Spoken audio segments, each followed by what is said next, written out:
Good evening, Fernwood. It is your TV pal Neil, and it's time for more late night variety with another episode of Fernwood Tonight. If you were just seeing my face for the first time, I have reacted to the entirety of Mary Hartman, and we're continuing that tradition with Fernwood Tonight. If that sounds like it's your bag, then you better jump right in. If not, just leave, okay? But hey, this is the fourth episode of the series from July 7th, 1977. Yesterday we saw Barth and Jerry welcome Garth Sr., who Barth has brought on to the show and also got a job at Channel 6. Then we welcomed April McTeague, who brought on her body language, which Jerry and Barth then tried to interpret. Barth introduced consumer advocate Lou Moffat, who told us that all of the blenders that were there were useless except for the Wonder Blender, then made a wonderful concoction for Barth to sample. We then welcomed guest Susan Cloud, who is a vegetarian health food store owner, and she brought a necklace made of mung, which Barth certainly looked quite fashionable in. We closed out the show with Garth Sr. and his dog act, and that dog certainly had a bunch of tricks. Everyone, this show, it makes my head spin a little bit, so let us get spinning even more. Tonight from Fernwood, Fernwood Tonight, coming to you live with your host for tonight, Mr. Barth Gimbel. Tonight, Barth's guest will be Mr. Marshall Petty, the principal of the Dwight D. Eisenhower School, with an examination of corporal punishment. And Vietnam's own Myan Co Team, Daryl Washington, a young black person, and Happy Kine and the Mirth Makers. And me, I'm Jerry Hubbard. And now your host and mine, Mr. Barth Gimbel.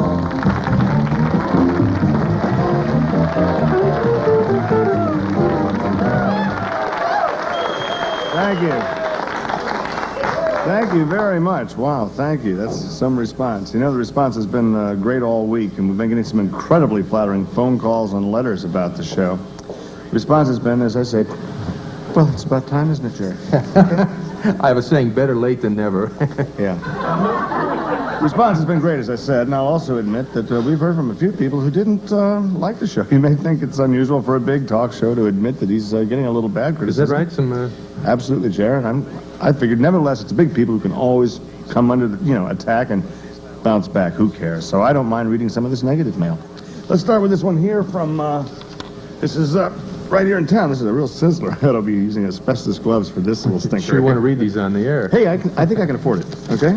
This is from right here in town. I won't give the name out. I think that's kind of bad policy. Probably anonymous anyway. It says, Dear Channel 6, what do you people think you're doing with this Fernwood Tonight show? See what I mean? Why do you insist on cluttering up the program with all those guests and interviews? That kind of stuff is coming out of our ears. Let's have more of Barth Gimbel, who is refreshing and different, and certainly more talented than anybody we've ever had here in Fernwood. So get on the stick, Channel 6, before it's too late. Sincerely, we'll just say ML. Ooh, I don't even want to touch that anymore. Yeah, that's... Not alone, either. Here's another. Dear Sirs, that's probably you and I. Could be the management. Fernwood Tonight really bugs me. The main thing wrong is that it's not long enough. Just as I get involved in a guest or topic, the show's over, and before you know it, you're watching Highway Patrol reruns again. That's great. It says here, and Barth Gimbel is just too good to be that short. Wow. Probably preferred if the show was longer and... Well, now, here again, I think he's referring to, again, the length of the show, not my own length or height. Oh, no, I never thought of that. Anyway, enough of the hate mail. Just keep it coming. You kind of enjoy that. Our first guest tonight is unusual in two ways. First of all, he's young, and he's black. Wow. He's a black person here in Fernwood. No, not from here in Fernwood. Not living here. No, did I say that? I'm sorry. We bust him in from Cincinnati, where he won a regional talent show just doing what comes naturally. Let's welcome him now. His name is Mr. Daryl Washington. That's it.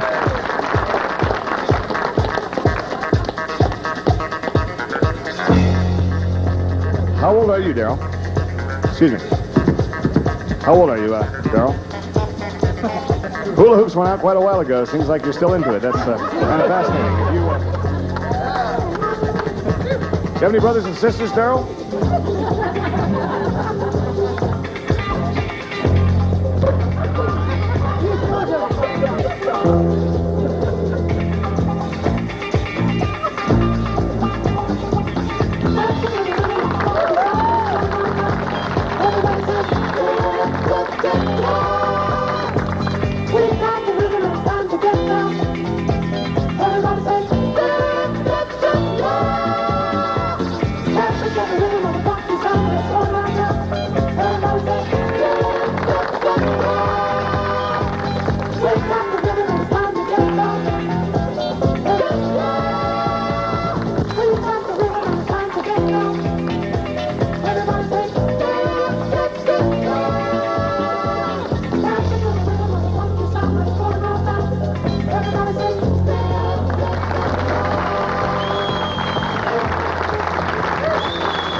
Hello, Washington, ladies and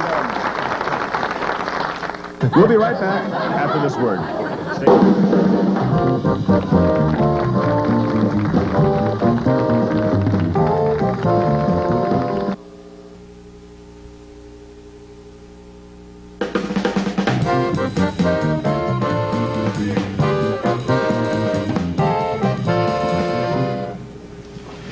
Recently, the United States of America was involved in a tragic war in Vietnam. I think a lot of you probably read about it in the Fernwood Courier. Yeah. There's a lot of that in the papers for a while. Absolutely. Since then, thousands of Vietnamese refugees have fled here to the United States, some of them prominent Vietnamese officials in the government. Next is a man who served in the Vietnamese government. He's written a book. Tells us what it's like to be a Vietnamese refugee living in America. The book is called Yankee Doodle Gook. A warm welcome, please, to Myung Ko Tiang. Let's bring him up.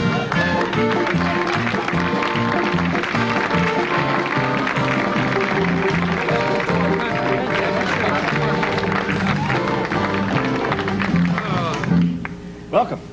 Thank you. Mr. Tam, you were in President Thieu's cabinet till the very, very end. What post did you hold?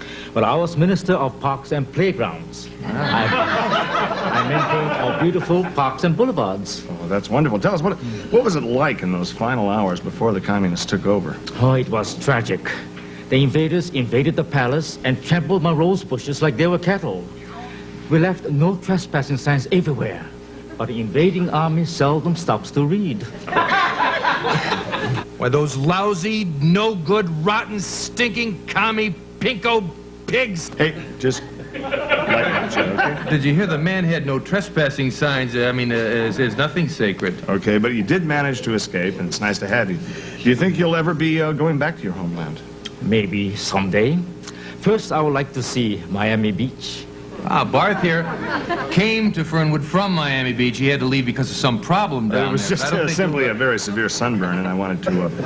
Listen, have you been treated well since you've been here? That's kind of important. Can I get you anything? A glass of water, a bowl of rice? No, thank you. I would like not to be treated specially just because I'm a refugee.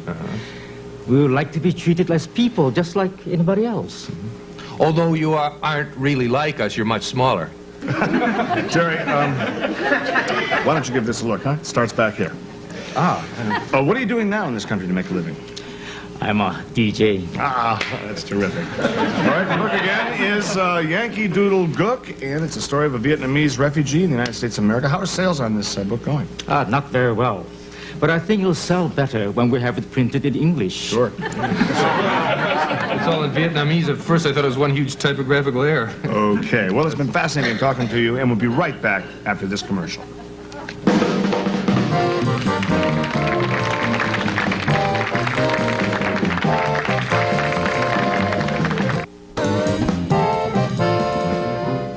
Wow, what a band. Aren't they the best darn band you've ever heard, huh?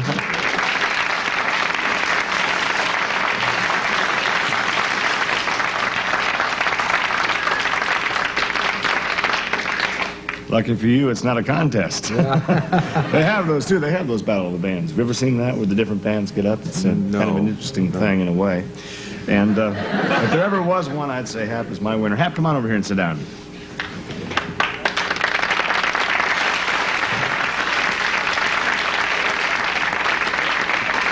Yes, sirree, Bob. They certainly make those instruments talk, don't they? I think the thing we're looking for, Jerry, is finding a way to get things to shut up. Right. Okay, Hap, did anyone ever help you when you were a kid? When I was a kid, I was sickly. I was a sickly kid. Oh, was he a musician? No, they didn't have specialists in those days. He was a regular general practitioner, you know. What was it that made you sick? Well, I couldn't breathe. Even with all that spanking on the butt? I think we can say butt, can't we? We're talking about a baby's butt. That's right. It's not like a full-size human lady's. The big problem was that when I was born and the doctor lifted me up my legs and slapped me, I slipped and fell on my hair. Oh, you really fell, didn't you? Looks like they may not have known which end to spank.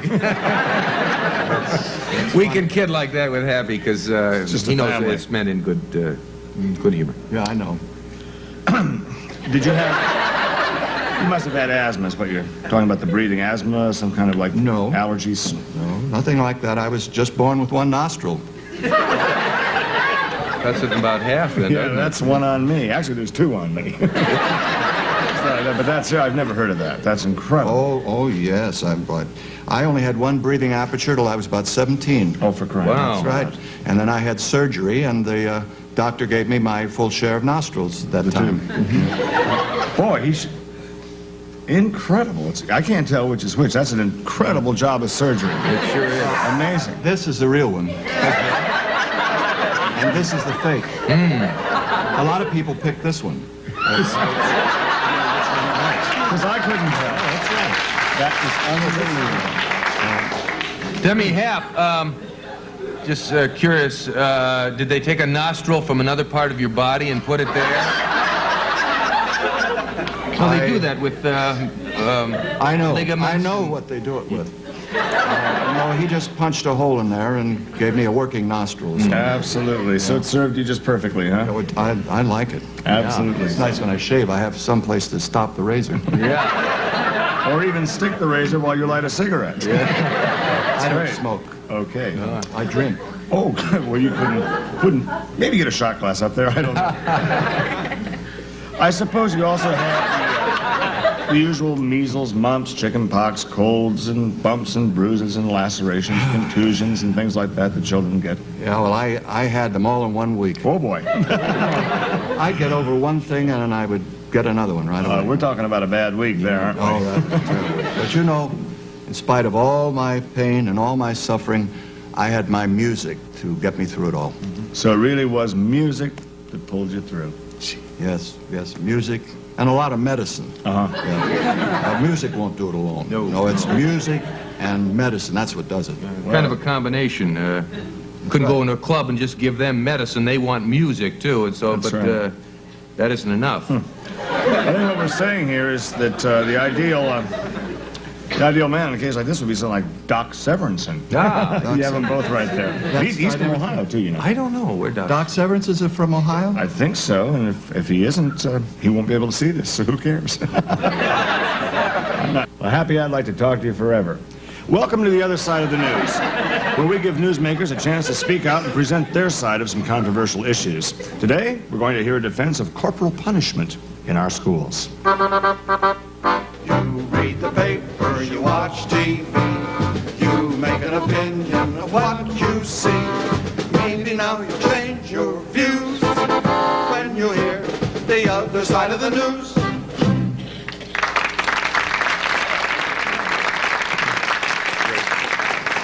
Happy Kine and the orchestra. The United States Supreme Court in a 5-4 decision recently okayed the practice of spanking in our schools, and it's been going on here in Fernwood, but a lot of people are kind of upset. Our guest has been under attack for practicing corporal punishment. The principal of the Dwight D. Eisenhower School. Let's welcome, please, Mr. Marshall Petty.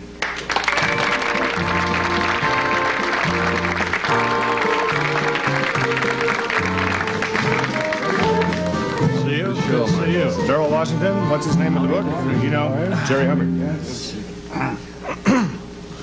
Oh, Mr. Petty, welcome. First off, why are these parents so upset? Well, actually, they're afraid that the children will be hurt, which couldn't be furthest from the truth. We don't use any paddles or straps or any devices like that.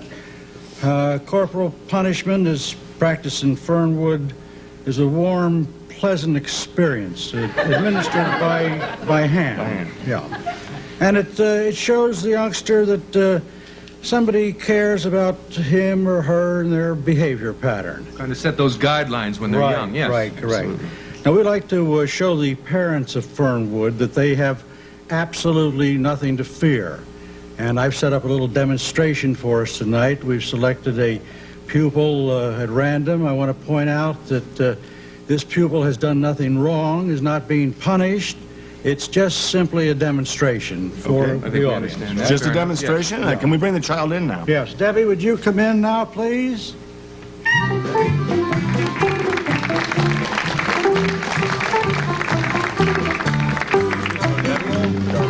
Jerry Hubbard.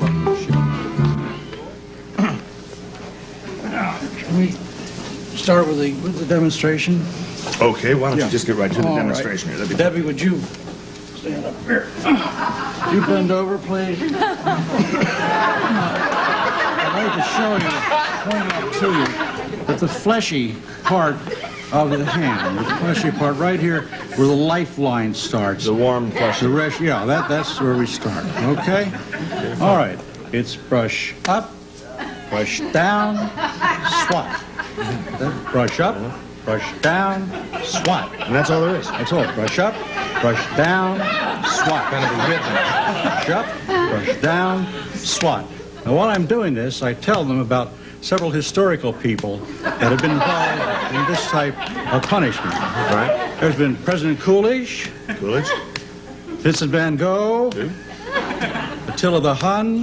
We can only speculate there. Yeah, they've all suffered this same type of discipline. You're kind of Brush sparing up. the rod and hoping not to spoil the child. Yes, that's about absolutely. it. Just Brush a- up, brush down, and swat.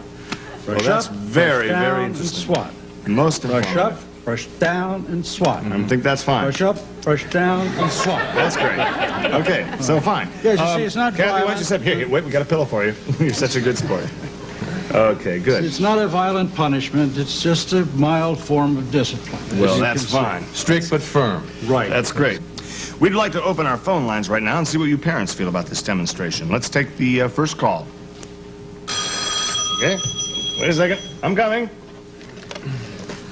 Line 1, and you're on the air with Barth Kimball on the other side of the news. Yeah, tell me, what did that girl do that you're spanking her like that? She's a very good girl.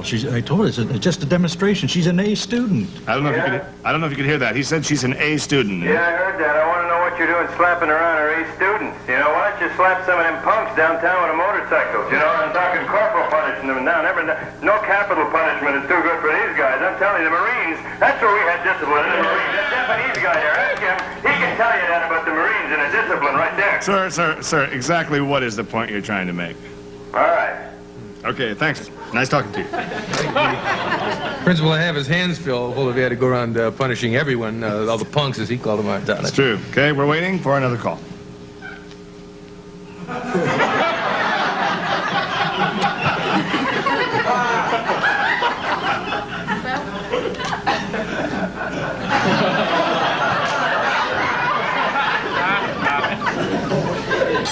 Hello. Barth Kimball, the other side of the news. What's your side, yeah? I think that demonstration was disgraceful. Oh, so you don't believe in corporal punishment in the schools? I don't believe in spanking my daughter on television. My mother. Well, Hi, Mom. Never mind her mom. You get away from those sick people. ma'am. They're just a bunch of no good. Oh, no. Believe me. We'll be right back after this.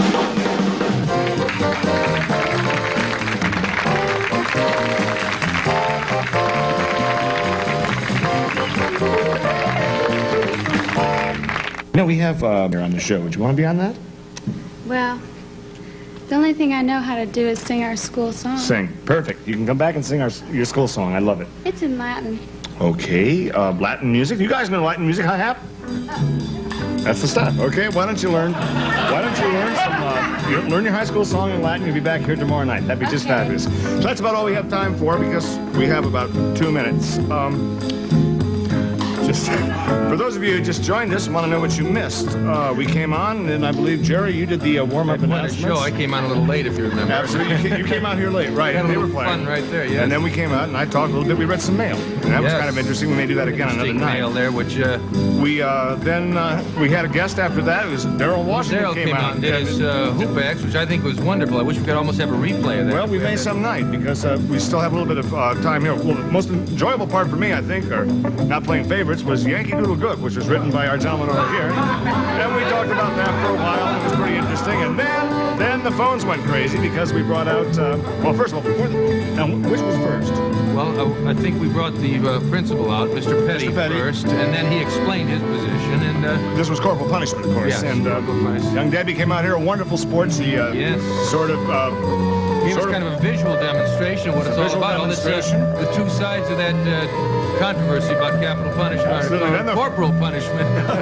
It's not capital, of course. Not capital punishment. We may get into capital punishment, though, any time now. And look at this. Do we have, I just called my attention, do we have kind of an international flavor here? Absolutely. Where else but in America could we have a dais like this? A black, an oriental, a man, and a girl. And a girl, right. Only in America and only in Fernwood. Okay, Jerry. That's what this business is all about. Right, Jerry. Well, that's about it. That's all we have time for. Come back and see us tomorrow night. Yes. We hope to be here, and we hope you will. More of the same. So long from Happy Time, the orchestra. More of the same. Jerry Butler and myself.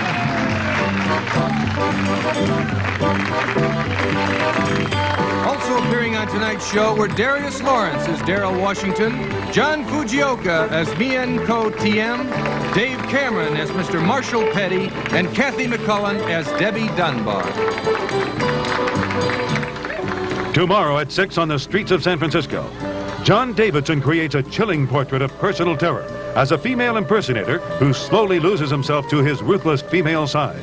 And next, Get Smart.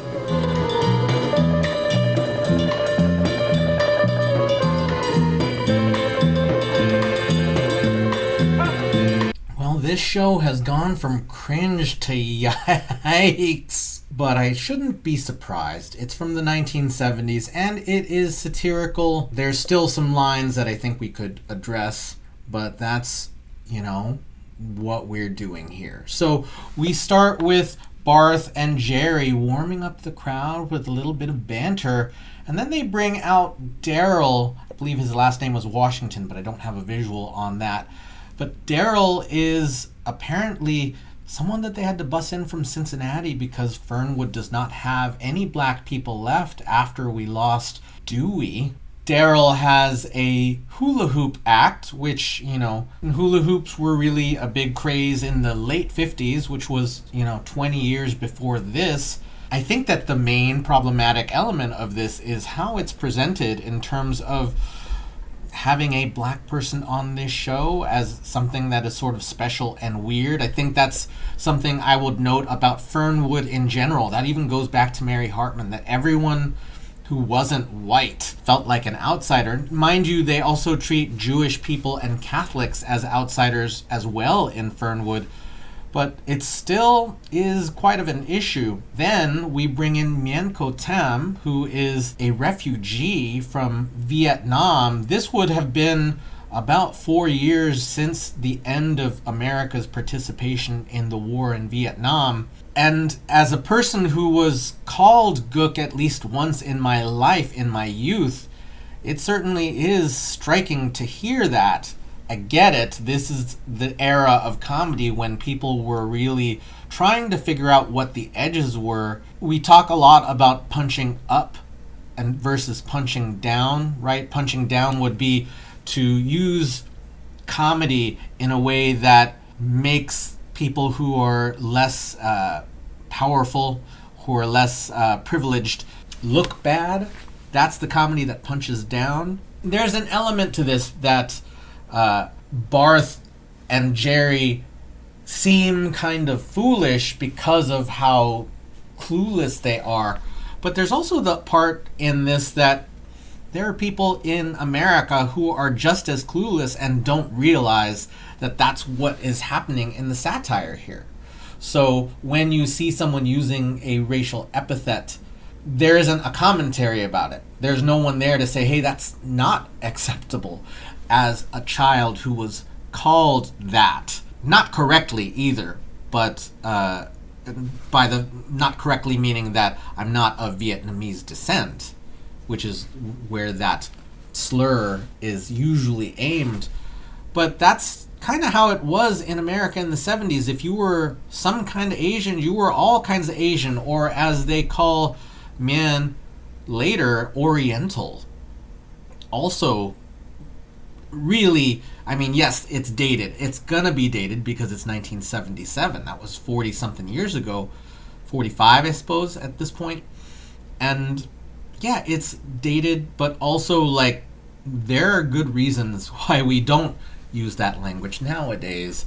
So if you have some people who need that explained, well, I'm probably not going to explain that here because I want to move on. But it did make me uncomfortable. Also that the actor, if I can trust the naming that I heard at the end credits, The actor isn't even of Vietnamese descent.